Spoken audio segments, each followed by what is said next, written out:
Welcome to my inaugural video. I've done other videos online, just kind of one camera, one microphone.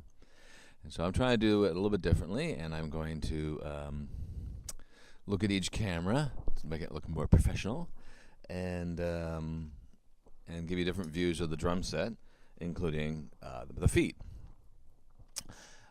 Who am I? First of all, I'm really in the whole arc of things. I'm nobody. I'm not famous. I didn't play with anybody famous. I've had my brushes with fame and been in places where I was kind of close to it. But in the big picture, I am not a famous artist who got fired from a famous band or was in a famous band that broke up. I'm just some guy who's been playing music his entire life and really has never had a real job or any of that sort of thing. And I do it mostly by teaching. I'll be honest. I do lots of performances per year. The amount per year changes, but it averages out to about between 50 and sometimes less. This year I think it was closer to 40, and in some years it's a little bit crazier. It's just really the way it is. So I make a living in music by playing more than one instrument, playing more than one kind of music, and by teaching people how to play. And so that's what these videos are about, is get you started with some ideas playing the drums. I know there's lots of other stuff out there. Some of it's good, some of it's okay, some of it is damaging. So I'm hopefully not going to be in that latter category, that I'm going to be offering you some help on how to do a few things. Okay? So I'm going to go over just some really basic stuff. This inaugural video is really just going to be about me getting used to working the sound, getting a good, decent, workable drum sound for the recordings. And be able to hear my voice, mix them all together, and have more than one camera angle. So it's going to take me a few videos to get really sparkling at that. And so bear with me. Hopefully I'll have it down to a finely tuned craft by the time we're done. I'm going to talk about today, as a sort of start off, is just the sort of the history of the drum set and parts of the drum set that we have. Okay? So directly in front of us is our snare drum. Right? I hope that camera can see the snare drum. It's called a snare drum because of the wires underneath that could have been used to snare animals, rabbits and such. And so a drum with the snares on the bottom is easily called the snare drum. That's kind of where a lot of people started over the years, playing in military bands and marching bands and playing percussion in school. Eventually you get to this drum, sort of universal.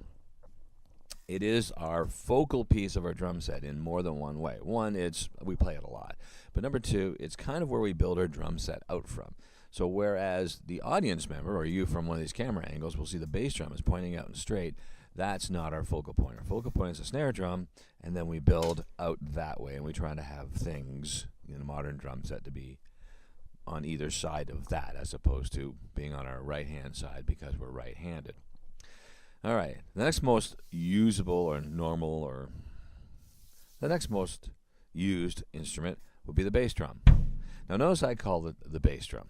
There is another term for the bass drum that I'm not a fan of. A lot of us aren't a fan of it. We just sort of accept it because we'll get funny looks when when we say, "Hey man, that's not a kick drum. We don't kick it."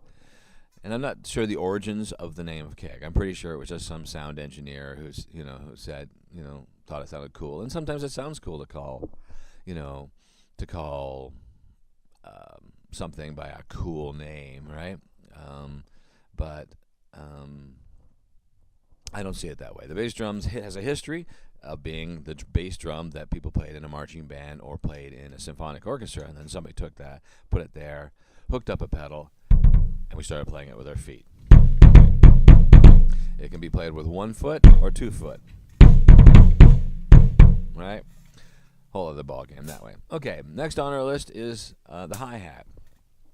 The evolution of the hi-hat is very interesting in as much as there used to be nothing to do per se with our left foot. So some of the early drum sets that you might see from the early 1900s had a snare drum, had a bass drum, could have any number of strange instruments here, what they used to call Indian drums, or we call tom-toms, stuff over here, cymbal to play here, tempo blocks, cowbells, all kinds of stuff, but not a lot going on over here.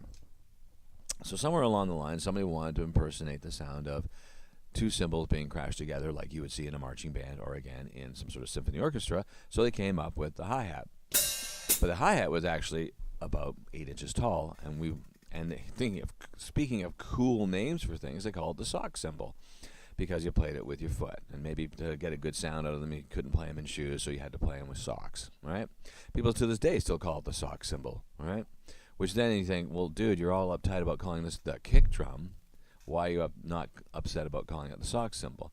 Because the sock cymbal name infers was invented by drummers, and the kick drum thing it was invented, if it was invented at all, by like a sound guy, right? The same sound guy who was putting towels on your toms and trying to get your cymbals 18 feet in the air to keep good separation. Those same guys are important to the industry, but would ask of drummers things that they would never ask a guitar player or singer to do.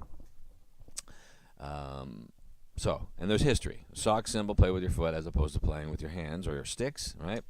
And then somebody said, well, it's way down there, can't do much with it. Why don't we put it on a higher post? And so instead of calling it the sock cymbals, we call it the hi-hat. So, you can see where the hat kind of thing. Interesting thing about the hi-hat, it's kind of underutilized, certainly at the beginning of our playing life. And it's actually a fairly complex instrument. With a snare drum, we can play one note or two notes. We can play fast or slow. The bass drum, we can play one note, two notes, or we can do, two notes. Not much else we can do to it. But the hi-hat is a kind of an interesting instrument this way. You can play it with a stick. The most common way is to put your weight of your foot on there and play it with a stick. You can open it up a little bit and have a little sloshing sound. You can make a chick sound with it, very popular in jazz. And you can make a splash sound. That's like 4 different sounds out of the same instrument, right? And you really can't get that. You can get a couple of sounds out of the snare drum, like playing to the rim or dead center or in the sweet spot. You can do a cross stick thing, right? You can mute the snare drum. You can turn the snare drum off and make it into a... So it's got a little versatility to it. But out of the gate, the hi-hat seems to have the most versatility to it. Okay. Next on our sort of cavalcade of instruments is our ride cymbal. I have no idea why it's called the ride cymbal.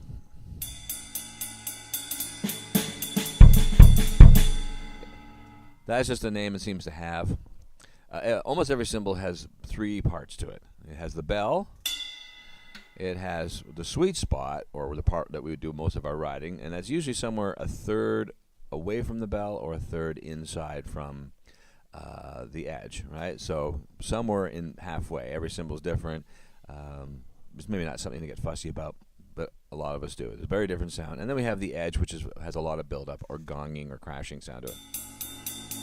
Versus close to the bell, and versus the sweet spot. After that, when it comes to other kinds of cymbals, we have a wide variety. Over here I have what they call a flat ride. Here we have what's called a China cymbal. Over here we have a couple of splash cymbals. This one's actually called a trash cymbal because it's made out of the same alloys as the Chinese cymbal. But it is made into a standard shape. This is a heavy one. This one's called a swish cymbal. It has very low, almost no bell on it. Those are other options, which is one of the interesting things about playing the drums, is that you can have your snare, your bass, your hi-hat, ride, and a crash cymbal, and then you can add to it. Speaking of adding to it, we have the toms. So these toms up here are known as tom-toms, just toms. Sometimes they're called rack toms. And I assume it comes from the fact that that term, by the way, predates like drum racks, those actual sort of square units you see. It predates that. I've heard that forever. So I assume it refers to the fact that you can mount them on your bass drum. And I've also heard them referred to as mounted toms as well. Let's just call them tom-toms, or toms for short, and leave the rest of it to other people. And finally, we have the floor toms. The floor toms are called that because they have 3 legs and they touch the floor. But you can actually have a drum set. I've had them in the past where there's drums in this position, but they don't actually touch the floor. But when you have drums that are on the floor, or in this, or whether on the floor or not, but they're in this position. We refer to them as floor toms.